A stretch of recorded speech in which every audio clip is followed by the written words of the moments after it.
"Shake it off, quit whining," my dad roared as I lay helpless on the hard floor. My brother just grinned, while Emma blamed me for spoiling his party. But the EMT saw I couldn't move my limbs, and she instantly summoned the police. The MRI would soon expose. Can you imagine lying broken on the ground, paralyzed, only to see your own brother laughing at you, and your parents telling you to just walk it off? That day, my world shattered, not just from the fall, but from the brutal betrayal of the people I called family. This isn't just a story about an accident. It's about what happens when the people who should love you most choose denial over your desperate pain, turning emotional neglect into something truly criminal. I'm Audrey, I'm 28 now, and I still relive every agonizing second of that day. Growing up in the Matthews household felt like walking on a minefield. From the outside, we were the picture-perfect suburban family in Massachusetts, a successful accountant dad, an immaculate homemaker mom, 2 bright kids. But it was all a fragile facade. My father, Douglas, stood at 6 feet 2 inches, a monument of stoicism. For him, emotion was weakness, pain was just something to toughen up through, a toxic belief he inherited and then inflicted on us, especially on my older brother, Jason. "Audrey, you need to toughen up," was his constant refrain, whether I had a scraped knee, a broken heart, or a genuine illness. My feelings were always dismissed, minimized, swept under the rug. My mother, Eleanor, wasn't much better. She'd show flashes of warmth, but her true allegiance was always to my father and to Jason. She was a nervous woman, constantly terrified of upsetting the delicate balance of our family's perfection. If acknowledging my pain meant rocking that boat, she'd choose denial every single time. "Your brother would never complain about something like that," she'd say, her words cutting deeper than any physical injury. And then there was Jason, 3 years my senior, the golden child. In our parents' eyes, he could do no wrong. He was athletic, charismatic, and incredibly manipulative. He learned early on that he could get away with anything as long as he maintained his perfect image. I remember being 7, Jason 10, when he pushed me off my bike, breaking my wrist. When I cried to Mom and Dad, he claimed I was clumsy, that I'd fallen myself. They believed him, no questions asked. At the hospital, Dad lectured me about being careful, while Mom fretted about medical bills. Not once did they question Jason. This awful pattern was the soundtrack of my childhood. Jason's pranks often crossed the line into outright cruelty. When I was 12, he locked me in our dark basement during a thunderstorm, knowing how terrified I was. When I finally got out and confronted my parents, I was accused of seeking attention. At 16, he sabotaged my science project. My parents? They just told me I should have been more prepared. By the time I turned 18, I knew I had to escape. I moved out for college, built a new life, found friends who genuinely cared, and started therapy to untangle the mess my upbringing had made. But family ties are stubbornly hard to sever, and despite my best efforts to build boundaries, guilt and obligation kept pulling me back. That's why, 6 months after my own 30th birthday, when my mother called insisting I attend Jason's 31st birthday barbecue, I reluctantly agreed. "It would mean so much to your brother," she cooed, though I doubted Jason cared at all. "Your father's setting up the new pool deck. Everyone will be there." By everyone, she meant Jason's obnoxious friends, most of whom were just as entitled as he was. The thought made my stomach churn, but I was out of excuses. "Fine, I'll be there," I sighed, already regretting it. "And please dress nicely," she added. "You know how important appearances are to your father." That stung. She knew I'd traded in their preppy-approved outfits for clothes that actually made me comfortable. It was a tiny act of rebellion, but in the Matthews household, even the smallest deviation from their expectations was a major transgression. I packed an overnight bag, determined to stay at a hotel. That small boundary felt important, a silent statement that I wasn't under their control anymore. I chose dark jeans, a blue blouse, comfortable flats, appropriate for a casual party, but still me. As I drove the 2 hours, I practiced my therapy techniques, deep breathing, visualization, reminding myself I was an adult with the power to leave. But all the therapy in the world couldn't have prepared me for what was coming. I couldn't have known this party would be the last time I'd ever walk without assistance. That their refusal to take my pain seriously would escalate from emotional neglect to criminal negligence. I arrived at precisely 2 p.m., hoping to blend into the crowd. The driveway was packed with expensive SUVs and sports cars, Jason's friends already there. My mother greeted me with an air kiss and a quick once-over. My outfit had passed inspection, just barely. "Audrey, you made it. Everyone's out back. Your brother just opened his presents." Of course, they'd started without me. Another subtle reminder, my presence was tolerated, not essential. The living room was a sea of expensive wrappings. New golf clubs, designer clothes, and then, keys. "We got him that jet ski he's been wanting." Mom beamed, pointing to a photo of the watercraft. "Your father's having it delivered next week." I felt the familiar pang of inequity. For my 30th, I'd gotten a department store gift card. This disparity was nothing new, but it always hurt. I placed my simple card with $200 on the table and followed her to the backyard. The scene was exactly what I'd expected. 30-odd people, mostly men, drinking around the new pool deck. Dad was at the grill, flipping burgers with the precision of a suburban patriarch. Jason was holding court near the pool, beer in hand, regaling his entourage with some exaggerated tale. He'd put on weight since I'd last seen him, his once athletic frame softening from too many late nights. He spotted me, broke away from his group, and approached with that fake enthusiasm reserved for distant acquaintances. "Little sis, you decided to grace us with your presence after all." His words were friendly, but his eyes held that familiar, chilling gleam. He pulled me into a hug that was too tight, too aggressive, a physical reminder of the power dynamic that had defined our lives. "Happy birthday, Jason," I managed, extracting myself quickly. "The place looks great." "Dad spent a fortune on that new deck," he said, gesturing to the custom-built Brazilian hardwood. "Cost him nearly $20,000. Again, the unspoken comparison. No expense spared for Jason, my needs always treated as burdensome. I excused myself for a water, needing to keep my wits about me. For the next hour, I navigated the party, making polite small talk with a few wives and girlfriends who also seemed uncomfortable. We formed a quiet alliance of outsiders. But as the afternoon wore on and the alcohol flowed, the atmosphere grew increasingly rowdy. Jason and his friends got louder, their behavior more obnoxious. They started reminiscing about high school, swapping stories that invariably involved humiliating someone they deemed beneath them. And then, inevitably, Jason turned his attention to me. "Hey, remember that time we convinced Audrey the neighbor's dog had rabies?" he called out, loud enough for everyone to hear. She was so scared she refused to go outside for a week. His friends roared with laughter, and my cheeks burned with that familiar mix of embarrassment and fury. I was 8 then. The fear had been so real. Or the time we switched her shampoo with hair removal cream. Tyler, his best friend, added, slapping his knee. I'd been 14 then, forced to wear hats for weeks. My parents had told me to stop being dramatic. That was it. My limit. I took a deep breath and started gathering my things. No family obligation was worth this humiliation. But as I turned to leave, Jason intercepted me. "Leaving so soon?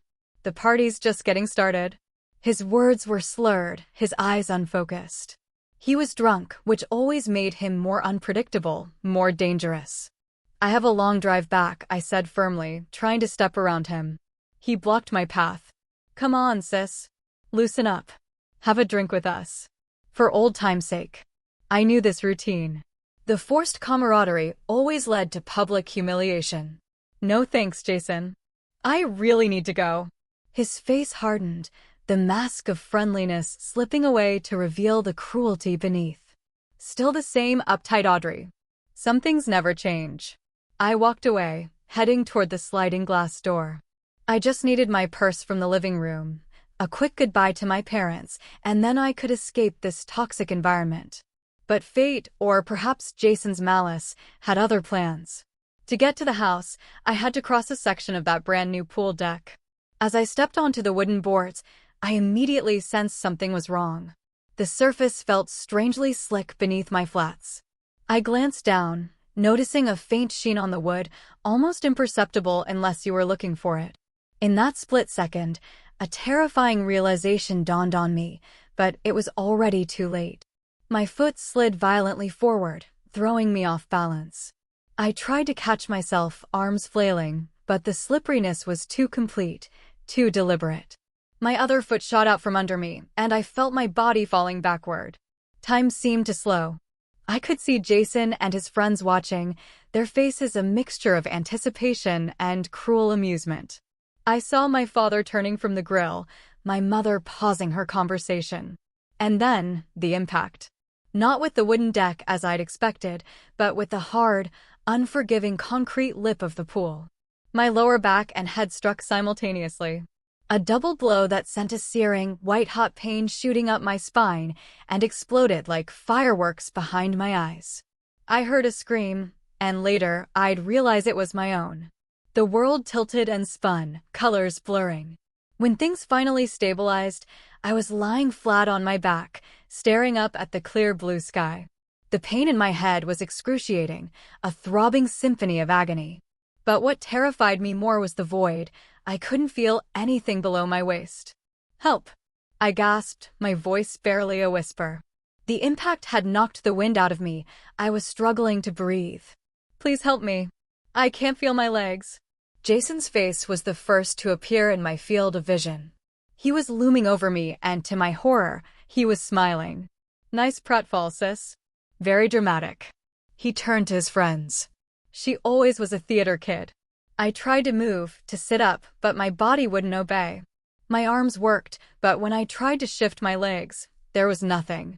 No response, no sensation, just a terrifying emptiness where the lower half of my body should have been.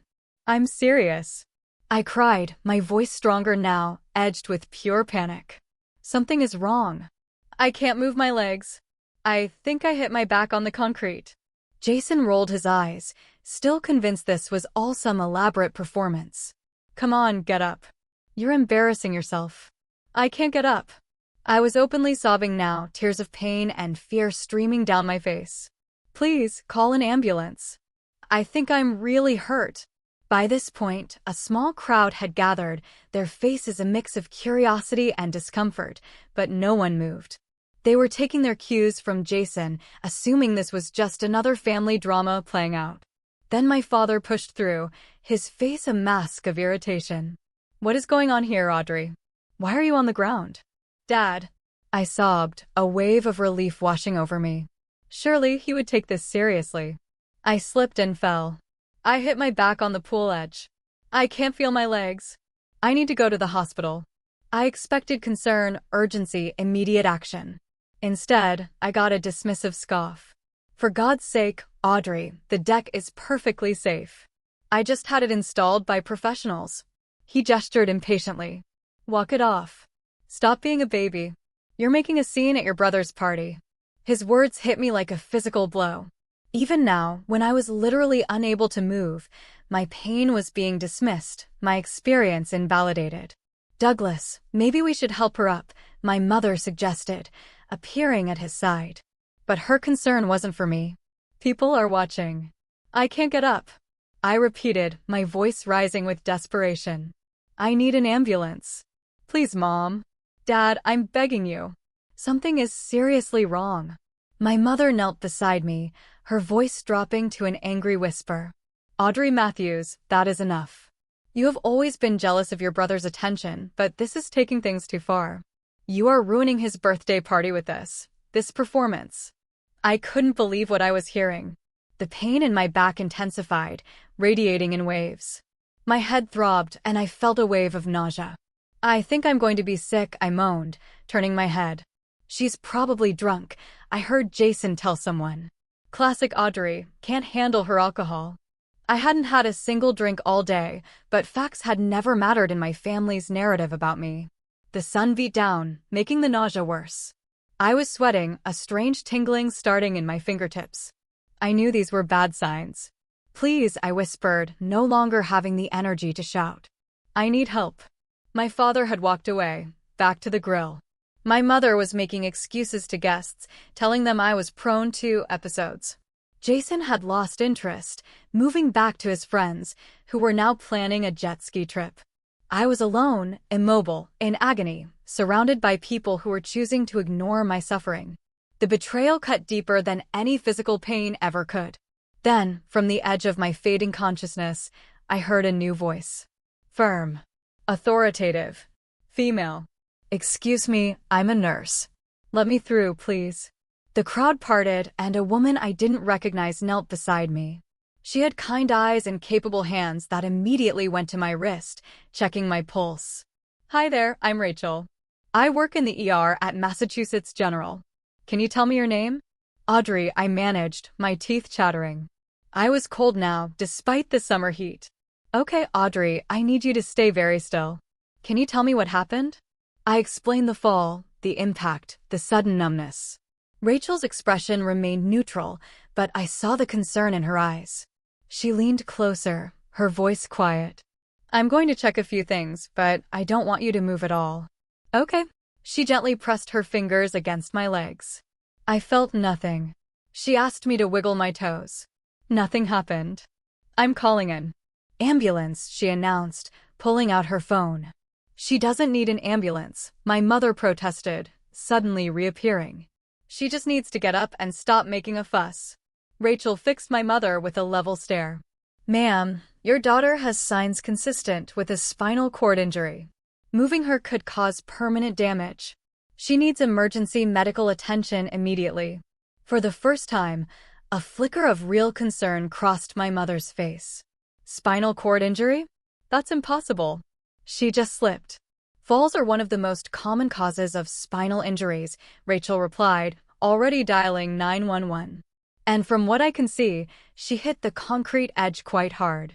As Rachel spoke to the dispatcher, my father approached, his annoyance now replaced by apprehension. "What's all this about an ambulance?" he demanded. Rachel held up a hand. After giving the dispatcher the necessary information, she turned to him. "Sir, your daughter has potentially suffered a serious spinal injury. Paramedics will be here in about 10 minutes. Until then, it is absolutely crucial that she not be moved." My father's face paled. For the first time, I think he finally understood. This wasn't an act. This was real. "How did this happen?" he asked, looking around, searching for someone to blame other than himself. Through the fog of pain and fear, I managed to speak. "The deck was slippery, like it had oil or something on it." My father's eyes narrowed. "That's ridiculous. I just had it sealed yesterday. It shouldn't be slippery at all." But Rachel, ever observant, was already examining the wooden boards.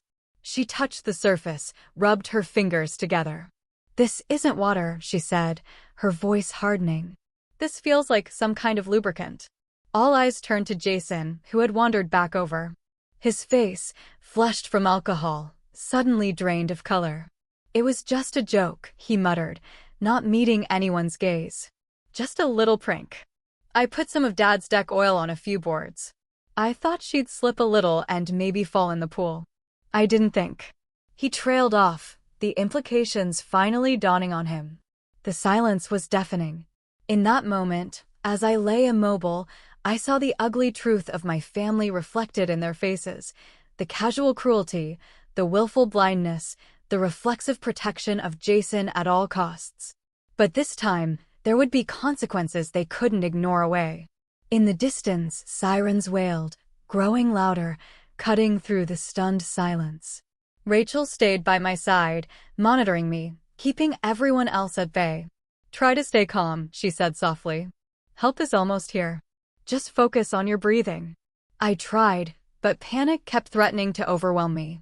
The numbness was terrifying. Each breath sent new waves of pain through my back and head. The nausea was intensifying. The party guests had begun to disperse, some leaving outright, others watching from a distance with morbid curiosity. My mother hovered nervously, her earlier dismissiveness replaced by an anxious fluttering. "Do you really think this is necessary?" she asked Rachel. "Maybe we could just take her to urgent care ourselves." Rachel's response was firm. "Absolutely not. She needs proper immobilization and transport. Any improper movement could worsen a spinal injury. My father had gone to direct the paramedics. Jason stood frozen, the reality of his actions finally sinking in. The paramedics, 2 women and a man, arrived with remarkable efficiency. Rachel briefed them quickly. The lead paramedic, Sarah, knelt beside me. "Hello, Audrey. I'm Sarah. We're going to take good care of you. Can you tell me where the pain is worst?" "My lower back, I managed, and my head. But I can't feel anything below my waist." Sarah's expression was professional yet kind. They placed a cervical collar on my neck, then carefully log-rolled me onto a backboard. "On my count," Sarah instructed. 1, 2, 3. Despite their care, the movement sent fresh agony through me, and I cried out. "I know it hurts," Sarah said sympathetically. "We'll give you something for the pain as soon as we have you secured." Once I was strapped in, they transferred me to the stretcher, attaching monitors. "Your blood pressure is quite low," Sarah noted, frowning. "And your heart rate is elevated.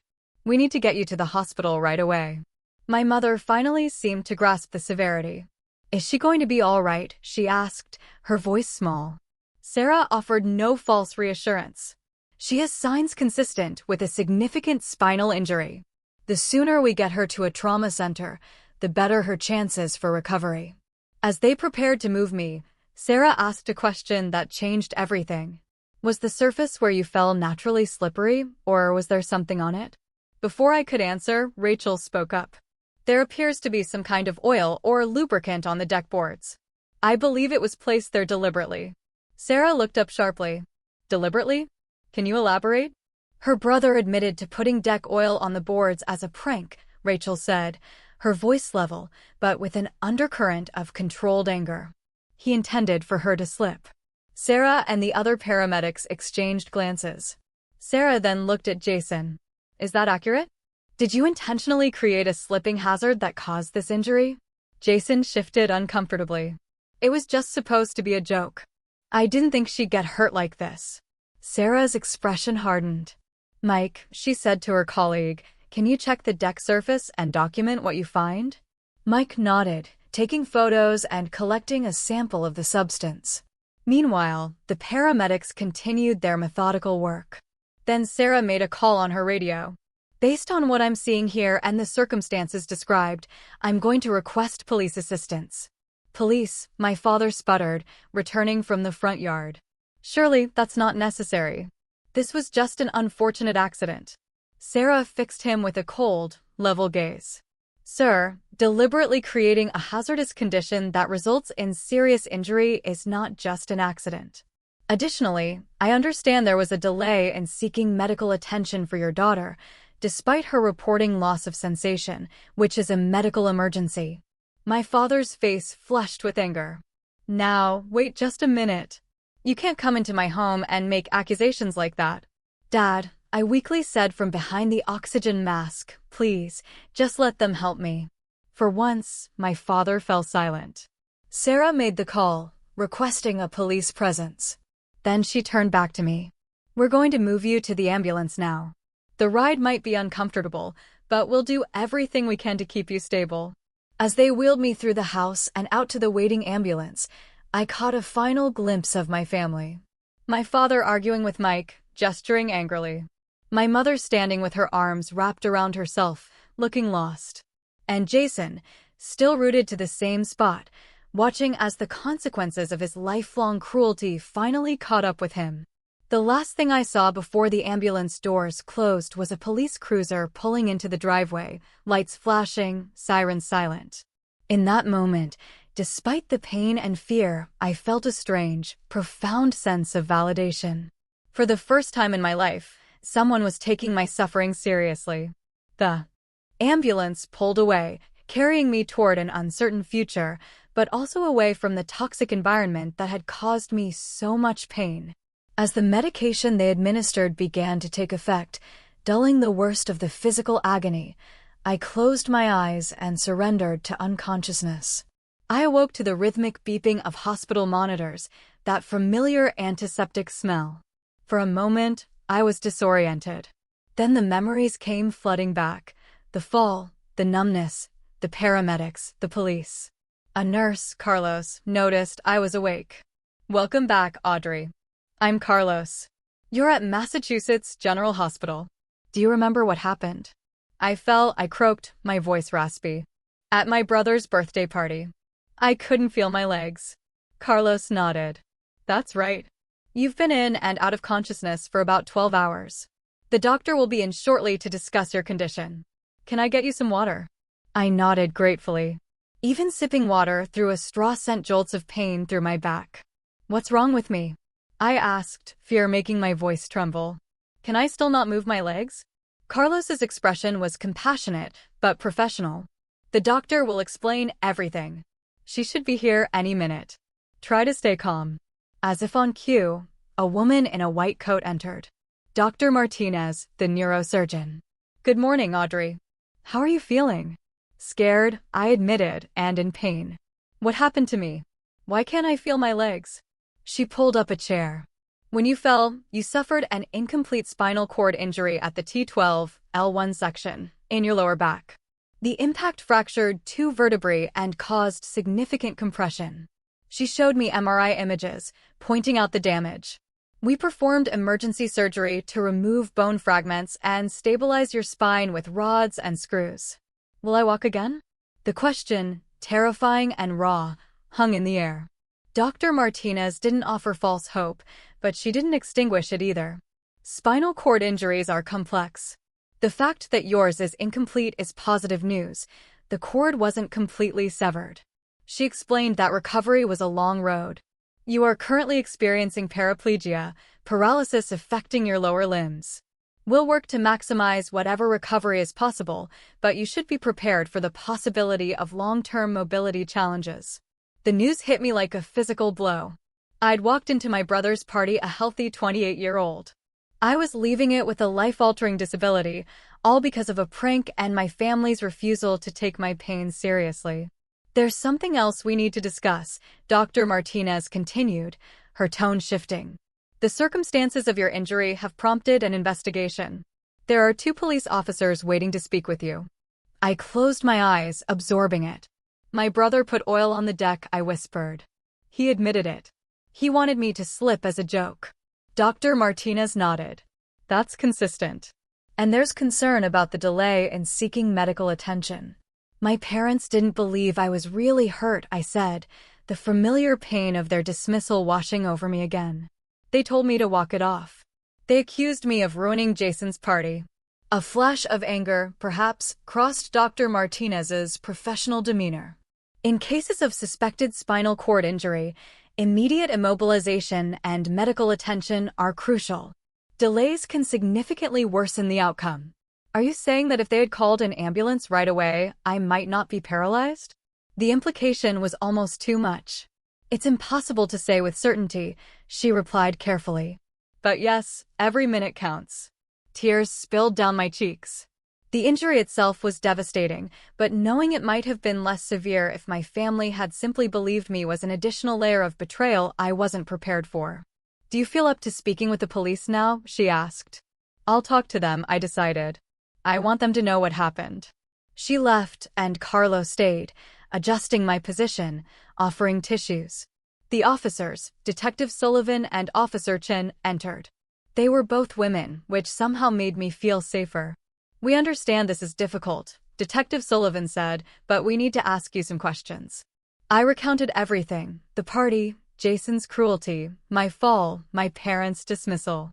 So, to be clear, Sullivan clarified, after you fell and reported that you couldn't feel or move your legs, no one called for medical assistance until Rachel, the nurse, intervened?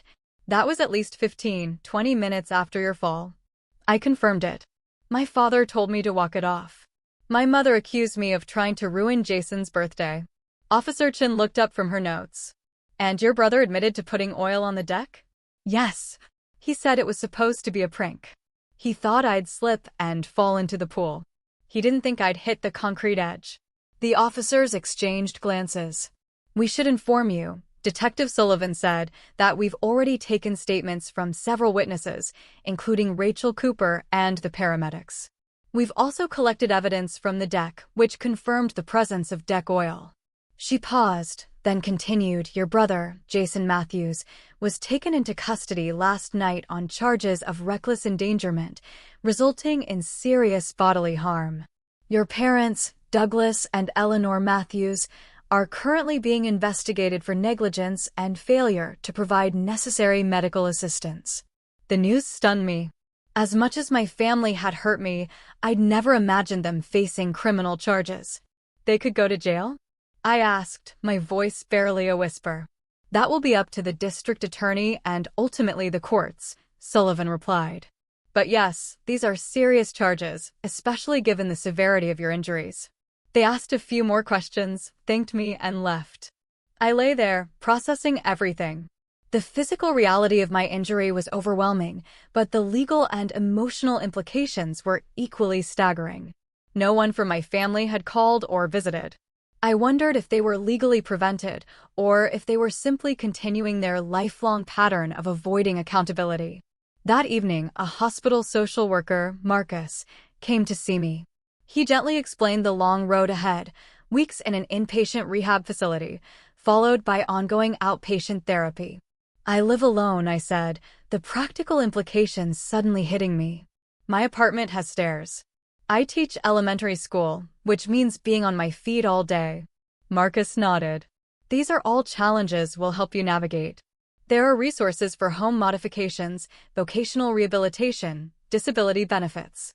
It's a lot to take in right now, I know. Indeed, it was. In 24 hours, every aspect of my life had been upended. My body, my home, my career, my family relationships, all transformed in ways I was only beginning to comprehend. That night, alone in my hospital room, I cried for everything I had lost. But beneath the grief and fear, a small spark of determination began to glow. I had survived my family's lifelong emotional abuse. Somehow, I would survive this too. And, for the first time, they would face consequences for their actions. The weeks blurred into a routine of medical procedures, pain management, and tentative steps toward rehabilitation. I spent 14 days in acute care, where Dr. Martinez explained the full extent of my injury. "You have an ASIA C classification," she told me. "This means you have preserved some motor function below the level of injury, but it's not strong enough to be functional. You also have some sensory preservation, which is a positive sign." I'd begun to regain some sensation in my thighs, an occasional tingling in my lower legs, small flickers of hope. Still, I had no voluntary movement below my knees.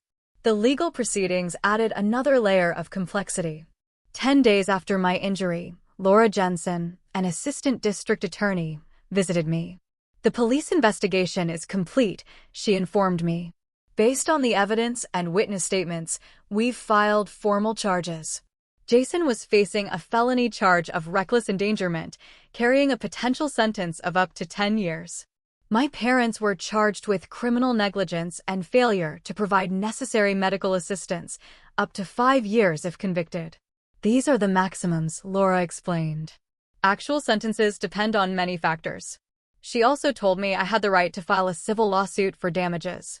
"Medical expenses for spinal cord injuries can run into the millions over a lifetime," she said, "not to mention lost wages, pain and suffering, home modifications."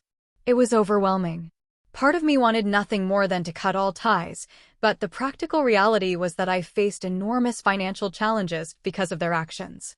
Laura connected me with Michael Greenberg, a personal injury attorney specializing in spinal cord injury cases.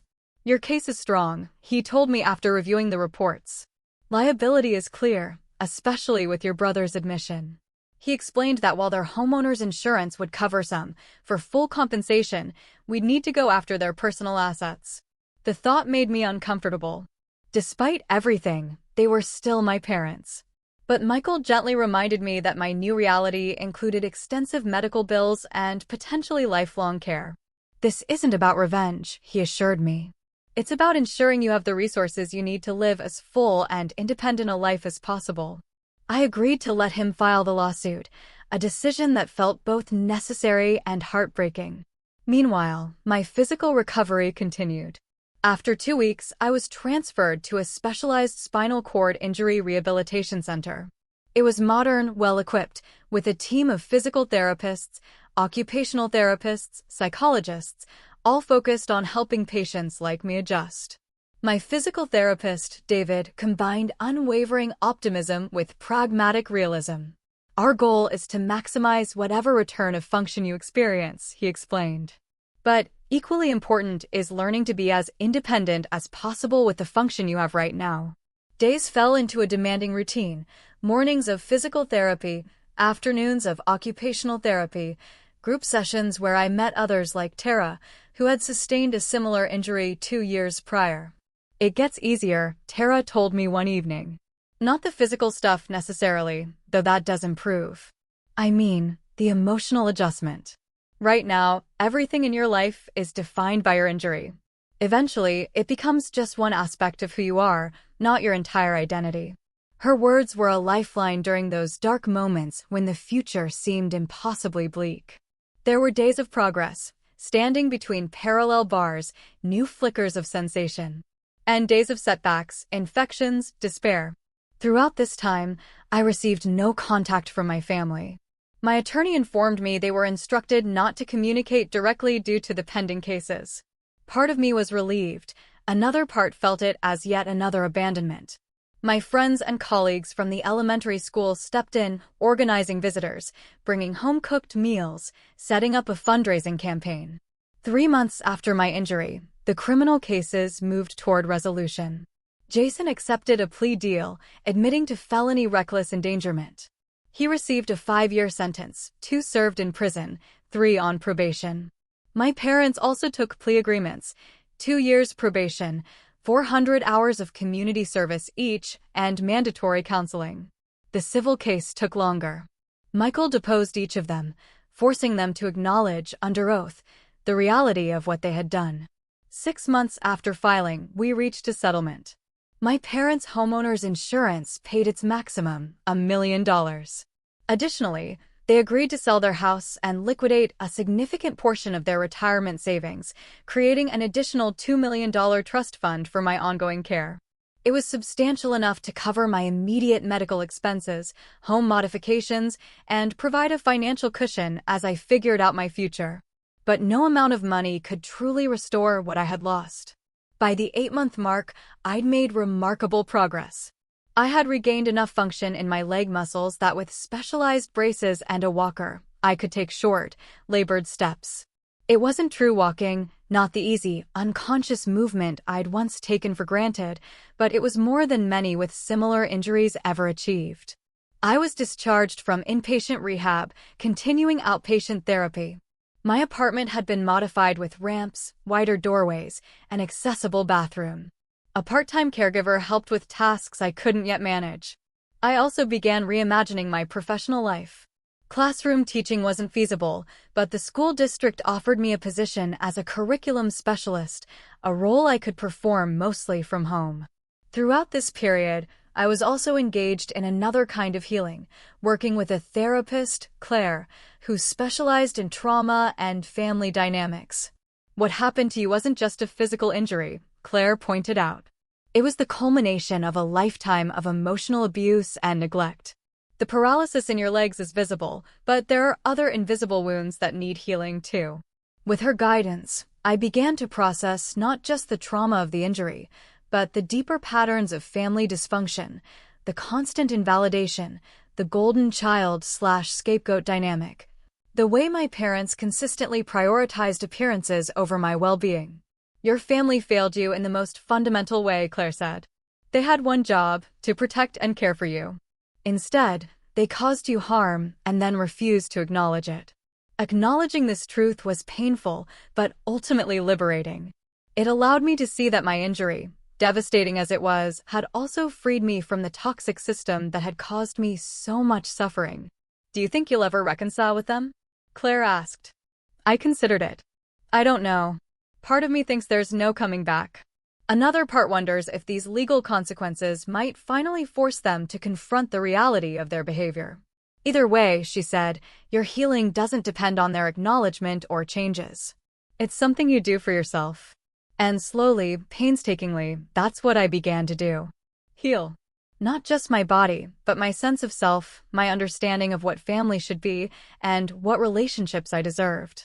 As I approached the 1-year anniversary, I received an unexpected letter from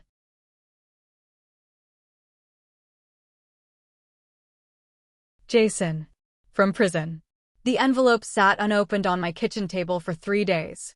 Inside was a lengthy, handwritten apology, the first genuine one I'd ever received. He wrote about the therapy he was undergoing, how he was finally confronting the person he had been. He made no excuses and asked for nothing in return, not even forgiveness. "I understand if you never want to hear from me again," he concluded. "I wouldn't blame you, but I wanted you to know that I'm truly sorry for the pain I've caused you. Not just on that day, but throughout our lives. You deserved so much better." The letter left me with complicated feelings. It seemed sincere, but I wasn't ready to let him back into my life. Still, there was a certain closure in having my experiences finally acknowledged by someone who had been there. My parents never reached out directly.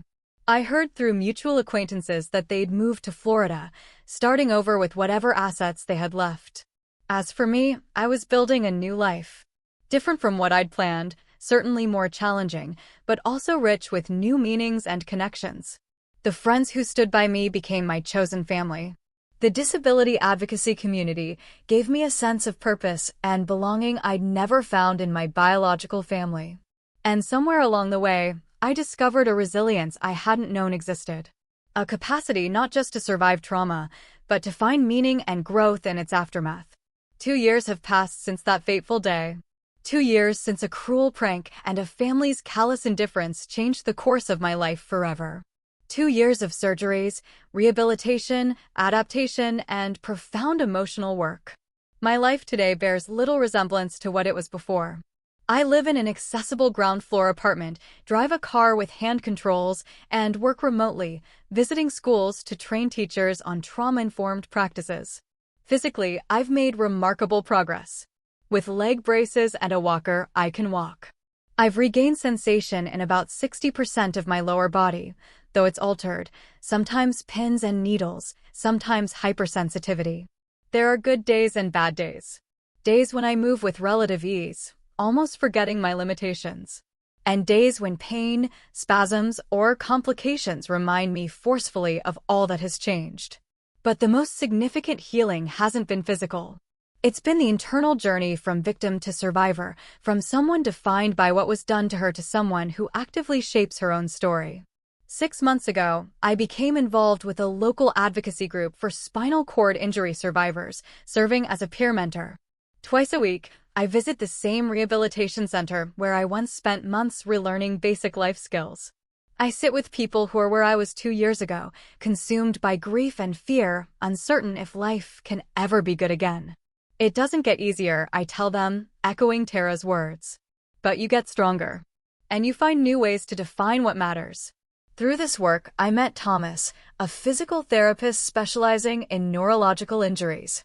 Our professional relationship evolved into friendship and, more recently, into a tentative romance. He sees me for who I am, not defined by my disability, but not ignoring it either. With him, I'm learning what healthy love feels like, built on mutual respect and genuine care. As for my biological family, that chapter remains complicated. Jason was released from prison 4 months ago. He wrote to me again, asking if we might meet someday, when I feel ready. I haven't decided if such a meeting will ever be part of my healing journey. My parents remain in Florida, living separate lives. Occasionally, I hear secondhand news. They've apparently told a sanitized version of events to their new community, painting themselves as devoted parents supporting their daughter through a tragic accident. The truth in my family has always been reshaped to protect their image. But their narrative no longer has power over me. I've learned that my truth doesn't require their acknowledgement to be valid. My pain doesn't need their recognition to be real. This has been, perhaps, the most profound lesson of my journey, that validation must ultimately come from within. For someone raised to doubt her own experiences, to question her own pain, this realization has been revolutionary. I've also learned about the true meaning of family. It's not necessarily defined by blood, but by who shows up when you're most vulnerable. By who stays when staying gets difficult. By who sees your pain and responds with compassion, rather than dismissal. My chosen family has grown over these 2 years. It includes Sarah, the paramedic who first recognized the seriousness of my injury. Rachel, the nurse who intervened when no one else would. David, my physical therapist who pushed me. Claire, who helped me navigate the emotional landscape of trauma. And now Thomas, who loves me, not despite my scars, but with full acknowledgement of how they have shaped me.